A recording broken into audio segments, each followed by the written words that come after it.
Hello and welcome to The Drum. I'm Catherine Robinson. Coming up, India flights to resume next week, but Australians who test positive in the COVID-ravaged nation will be left behind. Victim blaming and degrading comments from NRL fans after Jarryd Hayne's conviction for sexual assault. How far do we have to go to change attitudes within sport? And we look back at the forgotten heroes of the HIV/AIDS epidemic and their role in easing the suffering. Joining me on the panel, former New South Wales Liberal MP Stephen O'Doherty. Great to see you, Stephen. Good to see you, thank you. Researcher, author and Labor Party member Rebecca Huntley. Nice to meet you, Rebecca. Hi. In Melbourne, HIV advocacy group, the Institute of Many co-founder Nick Hollis. Looking forward to chatting today, Nick. Hi, everyone. And infectious disease physician Kudzai Kanutu. Always great to have you on the show, Kudzai. And you can join us on Twitter using the hashtag #TheDrum, and we're on Facebook. Well, the travel ban from India will end on May 15. Scott Morrison has confirmed that case numbers in Australian quarantine have dropped low enough to remove the Biosecurity Act order that criminalises returning to Australia. There will be 3 flights we envisage in the course of May going into the Northern Territory, bringing back the most urgent of cases as that's worked through by our High Commissioner and our consular officials in India. We have some 900 people listed as vulnerable as part of the group that we have got registered in India, and our charter flights will be focusing on them. Well, it's expected that the states will organise at least 3 additional repatriation flights themselves, but we've been told that it's unlikely commercial flights will resume anytime soon. And the Prime Minister has confirmed that anyone who has tested positive will not be allowed on a flight, even those who are at risk of dying. Australia is not alone in that requirement that we don't do uplift of passengers coming into our country who are infected with COVID. That is a clear border entry requirement. Where there is support that is needed to assist with Medivac, and there are private insurance arrangements as well as other arrangements, our consular team will do what they do every day, providing as much support to Australians in a distressing situation as they possibly can. Dr Jarryd Hayne is a cardiologist and president of the Federation of Indian Associations of New South Wales, and he joins us on the panel. Dr Singh, thank you for your time. Thank you, Catherine. Now, I believe that you're getting calls from stranded Australians in India around the clock calling for help. What are they telling you? Because when they could not find any beds in a hospital in New Delhi or any other city in northern India, or they could not arrange oxygen and they were really going downhill, the family members did not know who to call. And I am from that part of the world, so they would call me, can you help? Do you have connections? And we tried our best, and we could not find any bed in New Delhi or in Lucknow, the capital of Uttar Pradesh. That was the most frustrating part, because the beds, the oxygen, the treatment was not available when they needed that. So this has been a major problem for people who are actually going through severe form of COVID, and that has been a problem. We know that the Prime Minister was asked again today whether he was comfortable leaving Australians with COVID in India. He said that the High Commissioner and consular staff would obviously be doing their jobs to support those people, but we know India is running out of oxygen. We know that the hospital system is stretched beyond capacity. Is there much anger in the community for those people? Yes, of course. There's a concern, and of course a concern of the nature that they're saying that we have left Australian citizens in India to their own devices. And it's a very difficult situation, because on one hand we didn't have enough quarantine facility situation in Australia, and 9,000 of them could not be brought here immediately. But that doesn't change the distress which our people have, that these people are stranded in India and nothing much can be done at the moment in a situation where the hospitals are running out of beds, there is no oxygen, and the infrastructure of health is actually crumbling. It's a problem, and it's anger producing, and it's distressing. We heard today from the Prime Minister that the resumption of repatriation flights will occur. These flights, though, they're still a week away. Do you think they'll help? Look, something is better than nothing. only a few days ago, there were no flights, all banned and all those things. Now, at least they are starting some flights, and I am very hopeful that they will bring all the vulnerable people, 900 of them. So I don't know how many flights they will put. As many flights needed, they should bring at least the vulnerable people, 900 of them, immediately from India to Australia. I know they will start from 15th May. Look, something is better than nothing, and I'm hopeful, optimistic that more would be done. Just before I open this up to the panel, Yadu, Lynette Wood of the Department of Foreign Affairs and Trade has told a Senate inquiry just a short time ago that in their database they have 173 clients registered as under 18 in India outside a family group. That is, they're on their own and seeking return to Australia. Who is looking after that group of people? Do you have any insight into that group? No, I don't have any insight. This is the first time I'm hearing about it. But these kids, I will call them kids, 18-something, they should be brought as a priority as well. They should be brought to Australia as a priority, 100%, because there is a need for them to be looked after by their parents in Australia, and they should receive every support they can get. Nick, I'll ask you, I know that you're doing some work with people in India through change.org. What are you hearing there? It's heartbreaking. I mean, every single day we're talking to our colleagues at change.org India, and not a single one of them isn't personally impacted by this.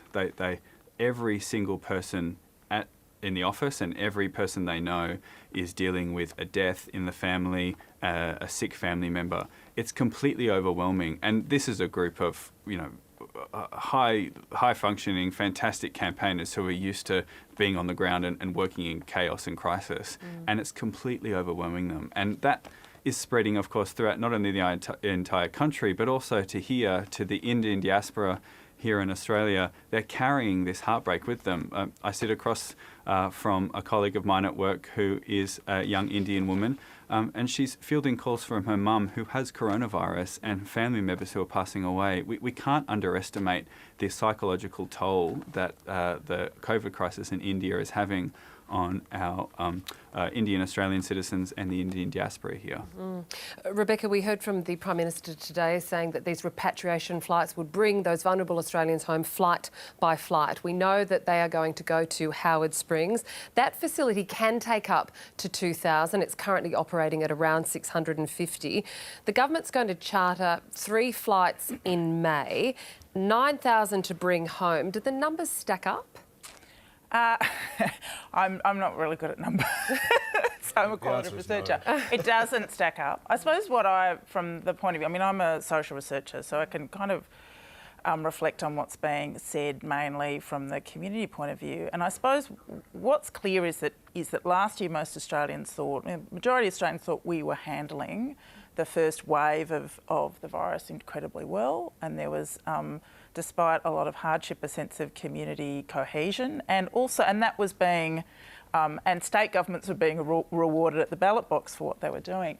What's coming through in the focus groups I've been doing for the last couple of months is, why aren't we getting Act 2 quite right? And the 2 aspects of Act 2 are really, really good quarantine, which, while state governments can do things, you really need that federal and state government collaboration there. And now it's the vaccine. Why is it that we're not quite ready and we're not rolling it out quite as well as we can, given our healthcare system, given relatively high rates of vaccination? So there is this, I wouldn't say it's widespread anger, but frustration that could tip into anger. So if you think about those young children who are in India, if we did have really extensive quarantine, national quarantine laws, it's not like we haven't had time to think about this.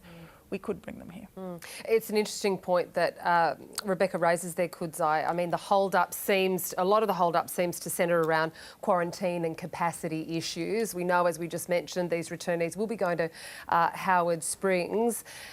The government has had more than 6 months to either increase that capacity or perhaps look at building other types of Howard Springs, if you like. There's something on the table out of the Victorian government. We know that there's something out of the owners of the Wagners out of Toowoomba Airport. Why do you think there's been inaction? Why not expand facilities? I think the findings of the National Review of Hotel Quarantine are really telling in what they inform us about how things have been working, where things have been successful and where they haven't been.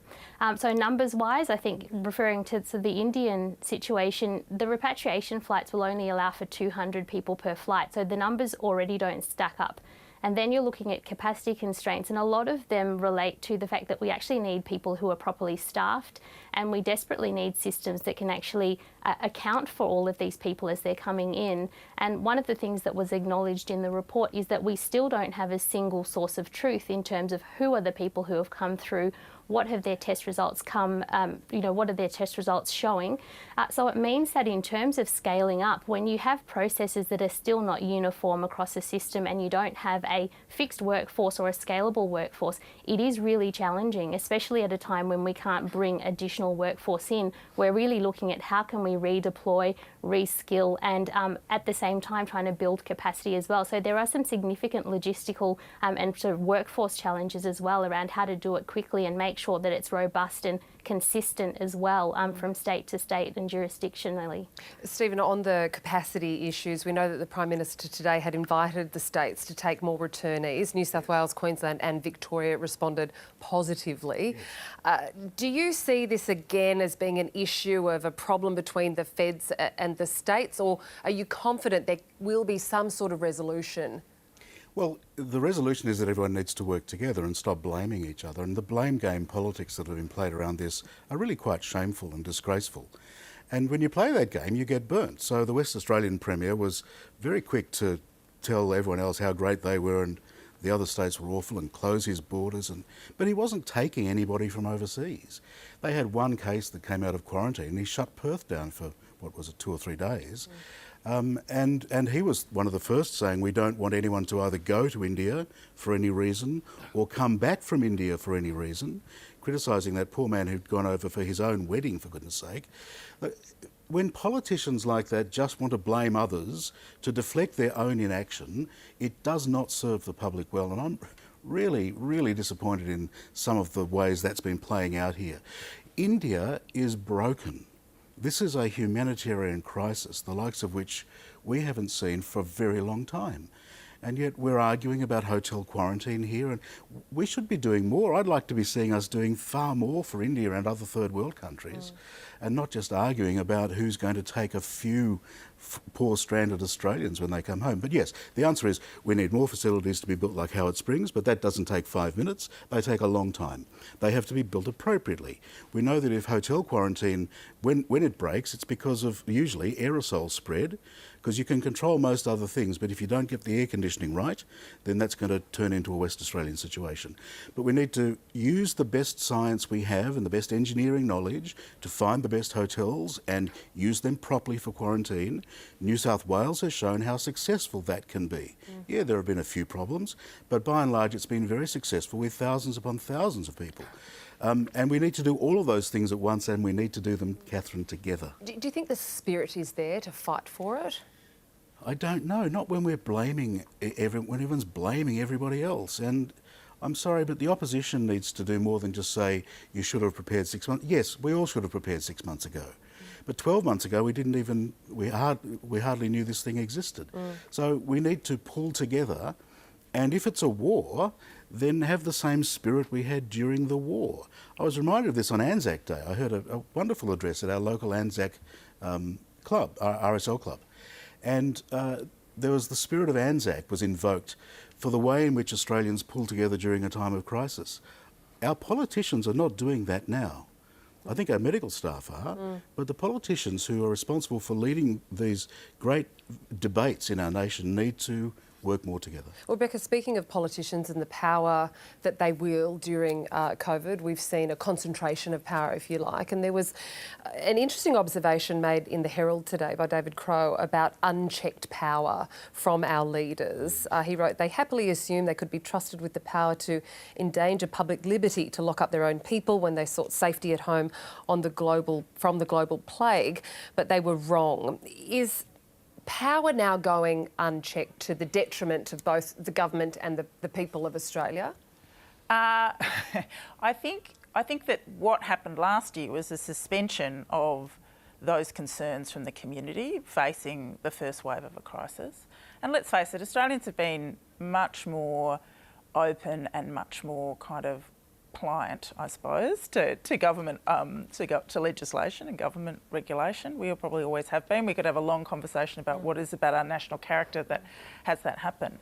But only because they kind of felt it was working, right? It's one thing to say people have to stay at home, but if you see the rates of infection go down and you feel that, you know, the government is, and employers particularly looking after you, when it's a situation like now, where people are frustrated at the nature of quarantine, they're seeing what's happening in the rest of the world, they're worried about the vaccine, you keep telling them that they've got to stay home, they're going to get a bit annoyed. So it's about a loss-gain equation. I'm prepared to stop doing things for a short period of time if I feel I'm getting a benefit.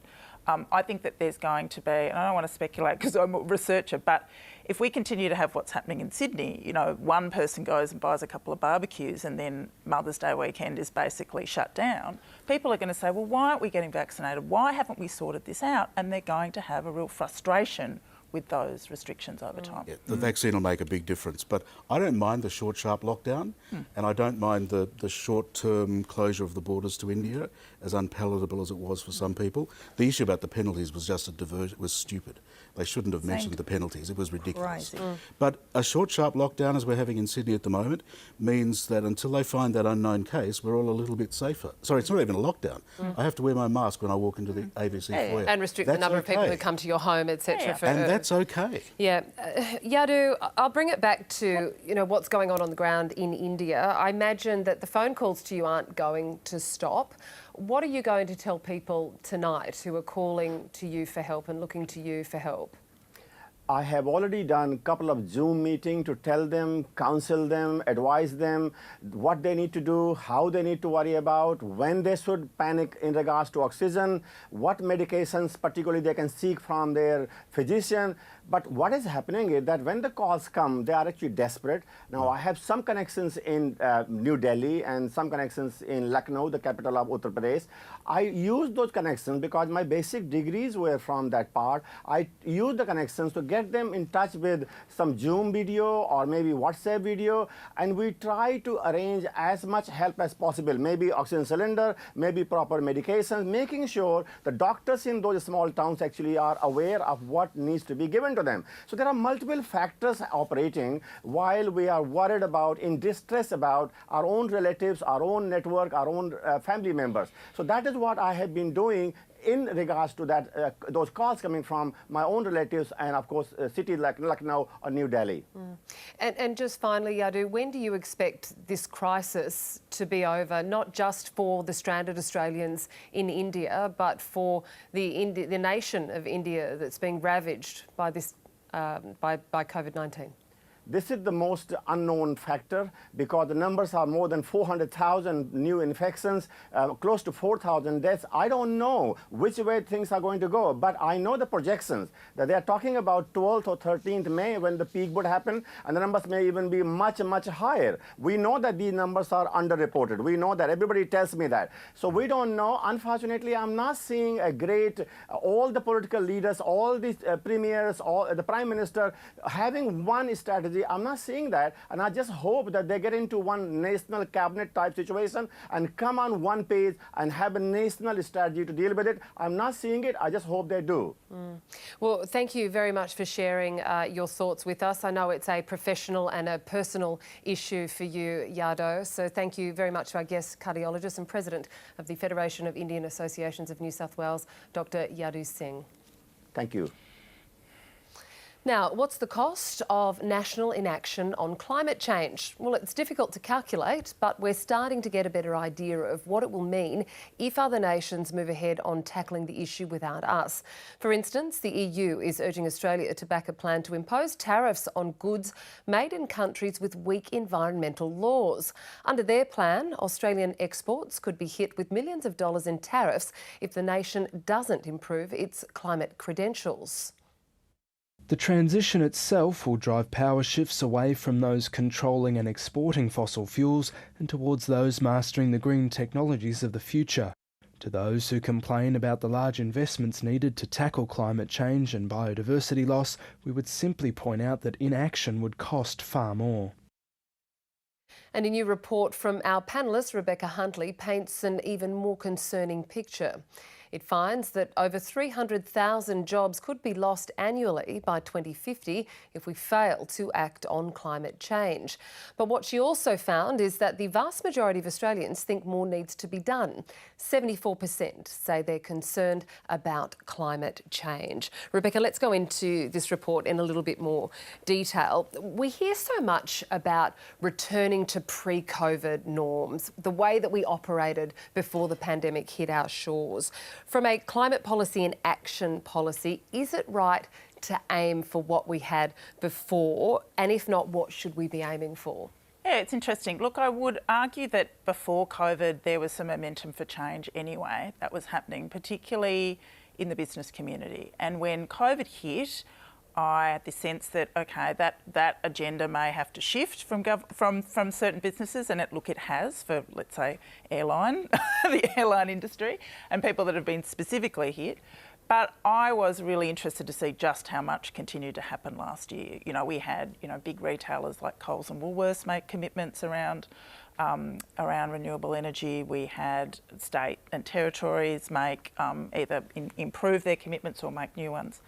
So a lot happened in a COVID year, and that just didn't happen because of COVID. It happened because people were building towards that anyway, because of the kinds of things that we just learned about what's happening in the European markets. And even last year, we started to see some of the major places that we export, like Korea, like Japan, and of course we saw the Biden presidency. So regardless of, one of the biggest economic and health crises, this momentum has continued to happen around climate and particularly investment in renewable energies, particularly in terms of that. And I think that is unstoppable. Even a pandemic stops that. Of course, there's a pandemic lens on this in terms of what governments have the money to be able to do. So they want to push the biggest and most effective levers. But it's absolutely unstoppable. And when I was doing this research, the head of the energy program at the Grattan Institute, Tony Wood, who used to work at the Clinton Foundation, said to me, we shouldn't think of action on climate change as a choice that we either act or we don't. We have a choice about acting well or acting badly. The world is making a decision. We either make a decision to opt in and maximise our opportunities from this, or we're going to pay a price, an economic price, as well as down the track a kind of environmental price. From a micro level, that's looking at quite a global scale there. When you look at the way that the pandemic changed the way we think about climate, I was interested in that idea that you were exploring, that we look at the year that was, we had people locked up in homes, we had businesses locked down, so emissions went down, which meant great things for emissions, that they went down. Well, it meant better things for emissions. But then, is that a negative association, a deprivation of liberty leads to better outcomes? Yeah, it's a really, really good point. So again, because, the last time I was on this panel, I was talking about my book about climate change, and we were just leading into COVID. And I thought, because my book is about the psychological barriers to us thinking about climate and acting on climate. And I thought if people associate the slight reduction in emissions, and we only had a slight reduction actually of emissions with homeschooling their children, we really have a problem, because it is, we've just come off the back of just a horror story around India, so we got off lightly. But I worried about that would reinforce this idea that acting on climate was about loss and deprivation, about not going out and having fun, about having less. But actually, in all the research I did last year with Australians, they're much more sophisticated than that. They realised that actually the big lesson they took out of COVID was not, I've got to bake banana bread or stay at home with my kids to do something on climate. If we have really strong bipartisan leadership and leadership from the business community, and we're told about the value of behaviour change for community protection and community benefit in the medium to long term, then people will rise to the challenge. So, Stephen, can I ask you then, if the states are going it alone and we've got countries going it alone and big corporates going it alone in adopting, net zero by 2050 or having certain near-term strategies, does it matter what the government does? No. I mean, yes and no. The federal government, but... I know what you mean, it doesn't matter what Canberra does. Yes and no. Look, I actually think the past 12 months has seen the shift the cultural shift we needed to see. What's driving, I think, what you're seeing, Rebecca, is mums and dads who are investors, shareholders, who have power bills at home. This is happening despite government, not because of government. Corporations see the value in it for their own reasons, whether it be greater efficiency or indeed shareholder power or activism or consumer sentiment. So that shift has already happened. Where the government can help is, I'll give you an illustration. A day doesn't go by almost that I don't get something in my letterbox saying, solar power, blah, blah, blah, we'll do it cheaper than anyone else.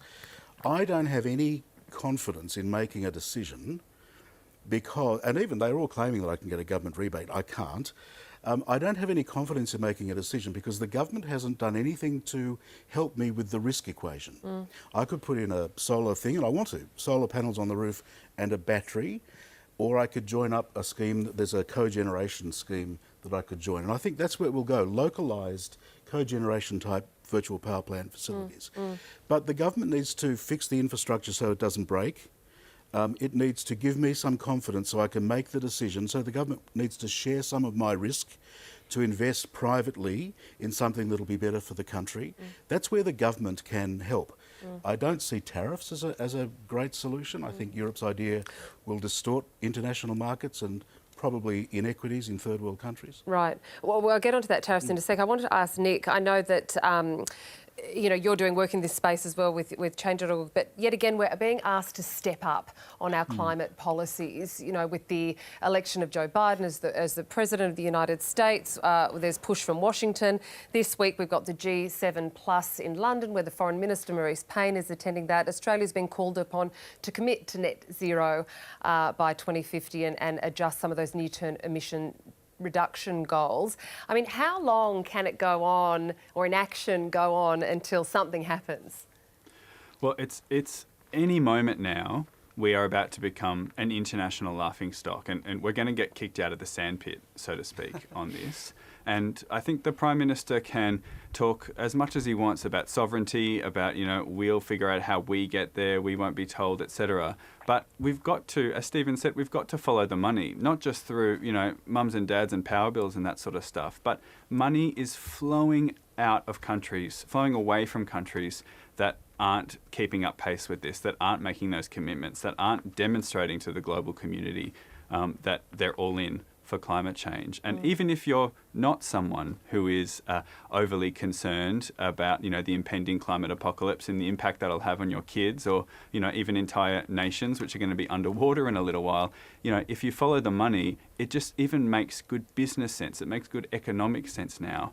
And it's a little bit frustrating. I think, last year at Change.org, in the middle of, the Melbourne lockdown, in the middle of 2020, we surveyed our users and asked them, what their number one concern post-COVID, when we became COVID normal rather, was going to be. And National voters, Labor voters, Greens voters, Liberal voters in some seats, even One Nation voters told us uniformly that climate change was their number one concern. We've got to start listening to the people, but for some reason it feels like the government, and I've got to say as well, Labor, are trying to have their cake and eat it too here, and talking about the high-vis working class and looking after them, looking after jobs. As Rebecca's report points out, there's not going to be jobs, and we can't keep making false promises. Rebecca, a very quick response and conclusion from you, and also with respect to what the EU is looking at with tariffs. Yeah, I mean, I think that's punitive, and we want to be able to avoid that, but we only avoid that if we get our own house in order. So, but just to follow on from Nick's point, in the report I talk about the Australian Institute of Company Directors that did a similar survey, 1,800 company directors, and climate change, for a vast majority, was their biggest issue. So you don't have to be a kind of hemp-eating greenie to worry about this. And I can tell you, I hang out with a lot of insurance people and a lot of finance sector people, and they're not like that, and they talk about this. Yeah, okay. Perfect. Well, you are watching The Drum, and with me on the panel, former New South Wales Liberal MP Stephen O'Doherty, researcher Rebecca Huntley. In Melbourne, the Institute of Many co-founder Nick Hollis and infectious disease physician Kudzai Kanutu. Well, in 1987, the infamous Grim Reaper advertisement warned that AIDS had the potential to kill more Australians than World War II. That didn't happen, thanks to Australia's public health response, which remains widely regarded as one of the best in the world. What's not so well understood is the crucial role that volunteers played at that time. Against a backdrop of fear and homophobia, people volunteered in vast numbers with the aim of saving people's lives and easing the suffering of those who were dying. Their stories are part of a new book called In the Eye of the Storm: Volunteers and Australia's Response to the HIV/AIDS Crisis. The Drum's Eliza Harvey has more.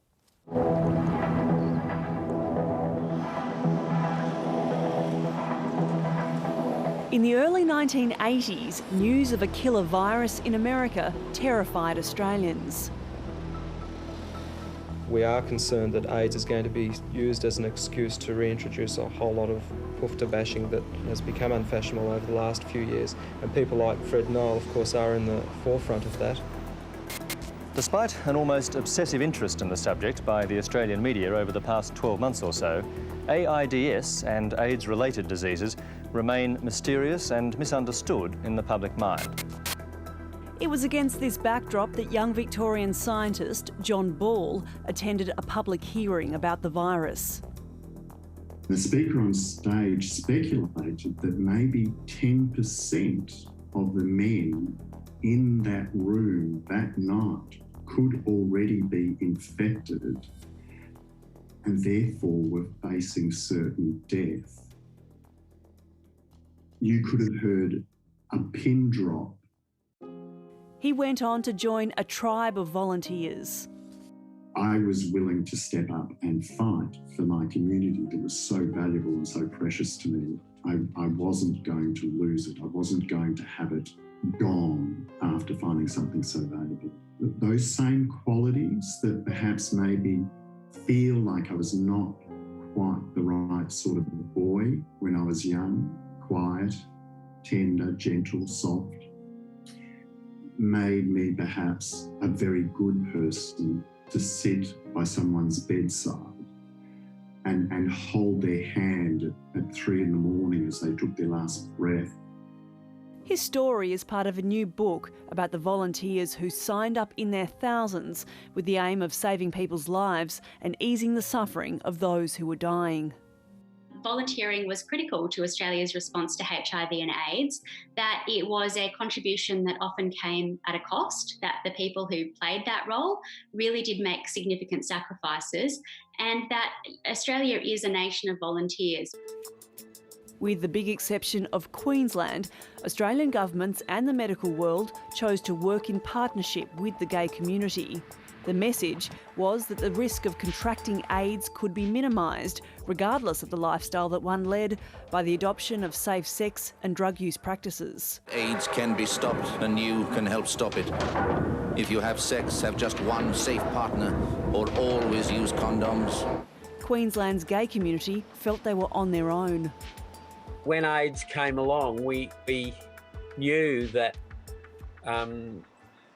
that we had to stand up for ourselves, that the government's approach, the Queensland government's approach, would never work, that they just didn't understand how we lived, and we would all die if it was left to them. We implemented the first study of blood from gay men, which combined sort of a history of the lifestyle of the men. It was fairly primitive and done on the smell of an oily rag once again. The Anglican St Luke's nurses came and took blood. All that was volunteers. It's really remarkable that many of those people never expect any credit for any of the work that they did. They've often not received any recognition for it, yet they really were at the front lines, and the work that they did really played such a critical role in a really difficult time in Australian history. Well, Adjunct Professor Bill Botel is a strategic health policy consultant from the University of New South Wales. During the worst of the AIDS epidemic in the mid-80s, Bill was the senior advisor to the Federal Health Minister. He joins us now on the panel. Great to see you, Bill. Thank you for your time. You weren't just professionally involved at that time, it was a very personal journey for you too. You were a young gay man in the 80s when the AIDS epidemic hit. What is your recollection of that time? How did the virus make you feel and those in the gay community? It was a really extraordinary time, and 40 years later, I've got to admit that some of it I blip out. You had to be there to see your friends, your loved ones becoming ill, dying in very horrible circumstances, and no evident way ahead. We live in the time of COVID where very quickly we found we had a virus. But in 1981, 82, 83, it went on for months and years. Nobody knew what was causing this terrible disease. And it was only after a great deal of investigation by wonderful scientists and doctors that people understood it was even a virus. And people were extremely shocked that a virus could cause such havoc. And there was no rule book. There was a great deal of fear and misinformation coming out, I've got to say, from the United States at that time. And the challenge in front of the Parliament of Australia, the government, the opposition, the medical research communities, but most importantly the people living with the disease and at the front line, the challenge was to come together as one and to try to figure out the way ahead on care, treatment, research, and above all, prevention. And we will get onto that policy approach, but for you, you mentioned how traumatic it was for many. You were losing friends and loved ones. You, in fact, lost your boyfriend in 1987. I guess just how tragic was that for you? Well, and I can imagine, but that also, you know, you're 20. You know, you're meant to be carefree, having this wonderful life. Before HIV, it was a great life. It was gay liberation. I was in New York a lot, in Sydney, which was a tremendous city in the full flower of changing sexual behaviour and welcoming, accepting gay people. It was a time of great optimism and hope. And then in 1982-83, that came to a very screeching halt. And many people, unfortunately, did not survive that period. Others did.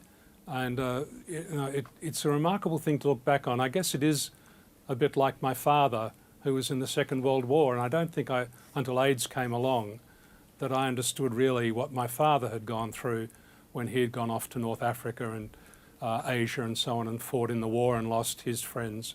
It was similar to that, I'm sure. This book that we were speaking about in the lead-in looks at the role of volunteers, which was often where it was the kindness of strangers that was being offered to people in the hardest times of their lives. Did you see during that time some of the best of humanity and also some of the worst? Look, the best of humanity far outweighed the crazy and the unfortunate people who tried to conjure up fear and hysteria about AIDS and to rely on sanction and isolation and quarantine and all of this stuff. By far, the greater response in Australia was around the people right at the front, the volunteers, the people who are living with the disease, the doctors and the carers, the clinicians who are looking after them, the researchers like Ron Penny and David Cooper. All of those people displayed the most astonishing love and compassion and support. It was a shock to me, I've got to say. I never thought I would see such a thing. And I know that it was that energy that the government of the day, Dr. Blewett, supported by the Liberal opposition of the day, and the state and territory governments, that became the driving force in Australia. Not to punish, not to discriminate, not to rely on stigma and hatred, but on love and compassion. And we went a long way, and we put in very radical, very bold policies at the time that people said, my goodness, could never be implemented. Use of condoms, clean needles and syringes, but bringing the people who are marginalised right into the heart of government policy making. We consulted them first and we consulted them last, and we created a wide range of institutions that brought together the volunteers, the people with expertise, who are great for the people who had care and treatment. They had to look after people. We had no effective treatment for over a decade, but also they were tremendous in applying the knowledge they learnt to the challenge of prevention, to say that we could prevent the disease from getting worse. And it sounds obvious now, but at the time it was bitterly resented by the upper echelons of some in the medical profession, some in politics, who said that this couldn't be done, it was impossible. Well, the volunteers and the people closest to the problem thankfully proved them wrong. Nick, listening to Bill's reflections there on the stigma, on the response, you were diagnosed with HIV in 2012, very different time to the 80s. What was that like for you, being on your diagnosis, and what is it like living with HIV in 2021? Look, in 2012, we were, literally decades away from those darkest days of the Australian epidemic in the 80s, that's for sure. But when you are diagnosed as a queer man, as I am, with HIV, it comes along with a lot of internalised stigma, a sense of failure. I wasn't around in the time that Bill was just talking about. I was born in 1982, so I don't know a life as a queer man, as a queer person, that isn't under some sort of this cloud of HIV. And as Bill said, it mobilised us, it radicalised us, and we learned to take care of one another. But when I also was diagnosed, I felt an extraordinary amount of gratitude to those survivors, to those people who aren't with us anymore, who we lost in the 80s and 90s, because they fought hard to create the systems and the structures and the access to the life-saving treatments that I now have the privilege of taking every single day. I these days I take one pill every single day that thankfully is subsidised by the government, and that one pill means that I cannot pass HIV on to my partners. I can conceive children without fear of my children contracting HIV, and I'm going to live a very long, happy life. I worry more about my bad knees and that I smoked in my 20s, more so than I do now about my HIV. And what an extraordinary gift that is. But not enough people know that, because the power of HIV/AIDS and the power of the Grim Reaper and the power of all that stuff means that for a lot of people, HIV equals that time. Interestingly, Kudzai, you've gone into your line of work as an infectious disease specialist because of the HIV epidemic that was experienced in your birth country. Can you tell us about your experience?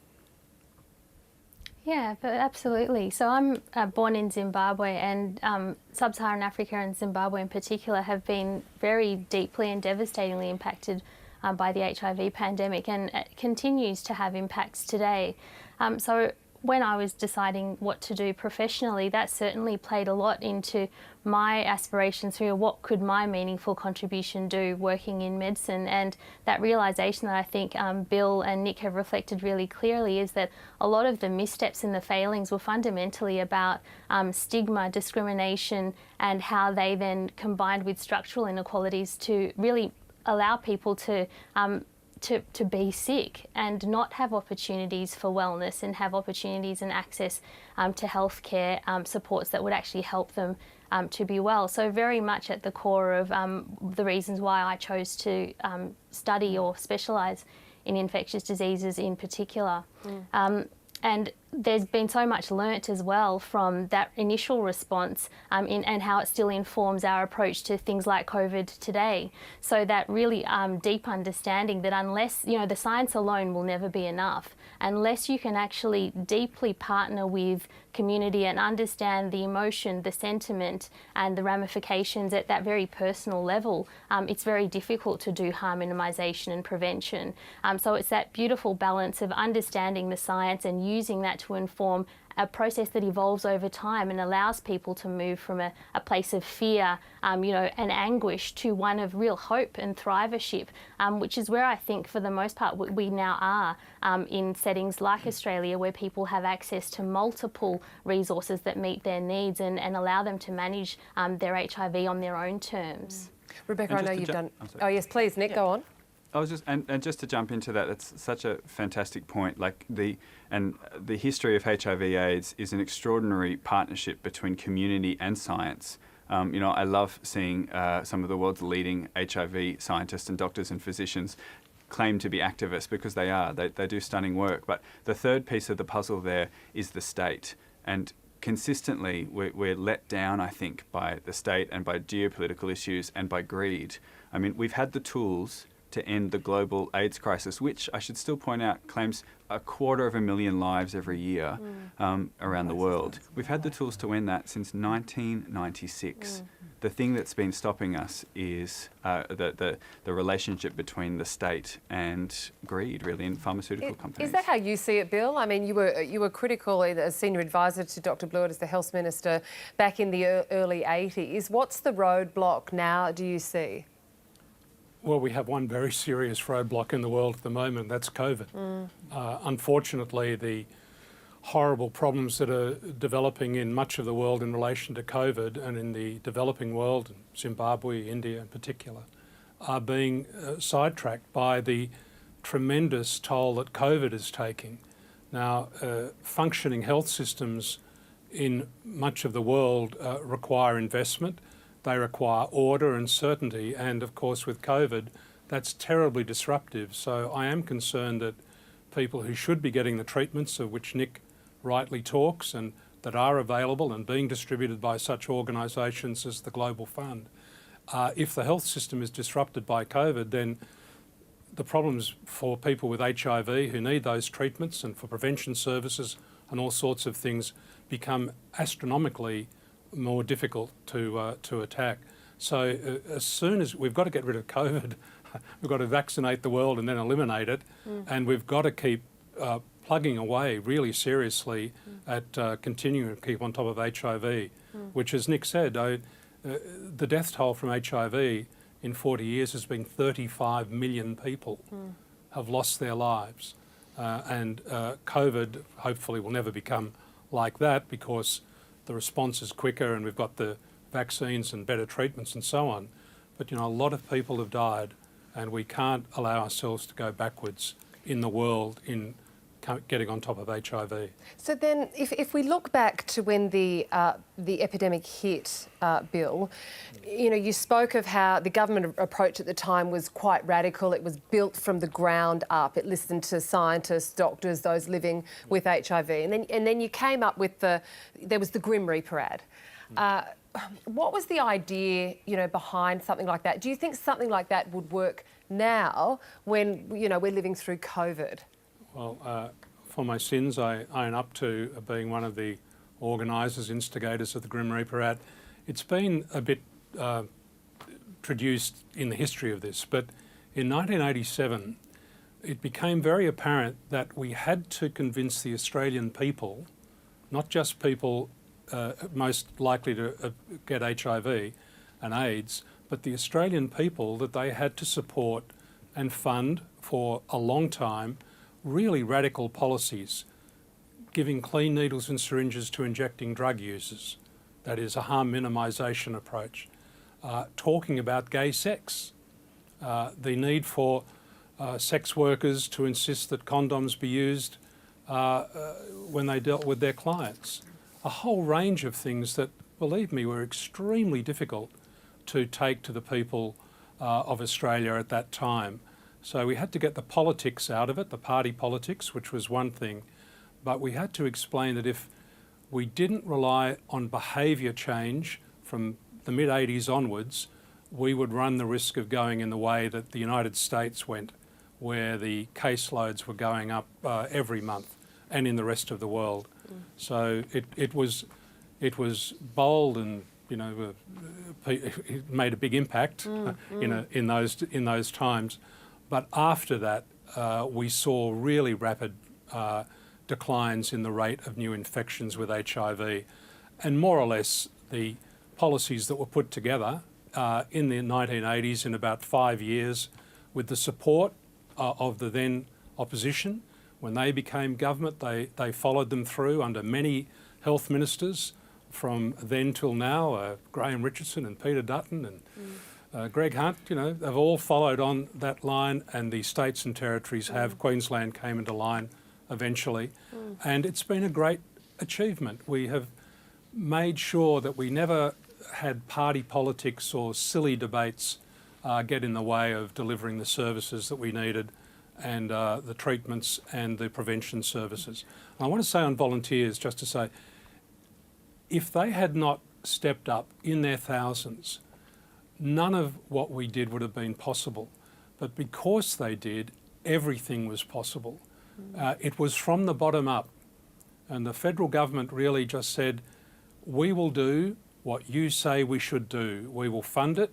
And the politicians of the day, to their very great credit, just didn't quite get out of the way. They funded everything, but they funded it in accordance with the policies generated and laid down by the people who are right at the front and most close to the problem. So, Rebecca, there's a clear situation of behaviour change as a result of policy. And in fact, just listening to Professor Botel, I mean, I was in my early teens when I saw the Grim Reaper ad, and I distinctly remember thinking, this is a community health problem. And I think it was the first time I've ever heard the word condom. I'm a Catholic girl, no one talked to me about condoms at home. And I think I got my geography teacher told me about sex at school very badly. So one of the things that the Grim Reaper ad did made me think, this is a community health problem and we all need to educate ourselves. It helped me educate myself about sex. And it was extraordinarily effective, even though it's been lampooned and said it's kind of, but it was incredibly effective for my generation. It also shows the power that if you don't stigmatise a population, you have really clear, opaque health messages. There are no milkshakes in the Grim Reaper ad. The milkshakes didn't stick around for very long. You know what it's about. You know what you have to do to protect yourself, and it's a community problem. Perhaps it was very fit for the time because of the results that it had. Moving on now, but I'd like to thank Adjunct Professor Bill Botel. He's a strategic health policy consultant from the University of New South Wales. It's always so good to speak to you. Thank you very much for sharing your professional and very personal story. Thank you.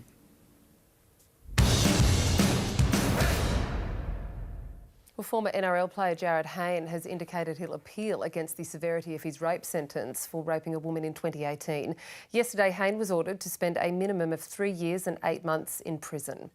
After the sentencing, supporters of the disgraced player scuffled with police and media outside the courtroom. Others vented on social media, directing their vitriol at his victim.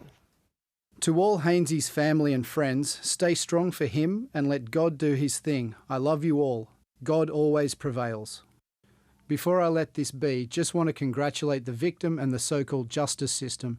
You've sent an innocent brotherly to jail, away from his kids, you bunch of flops. That's all, respectfully.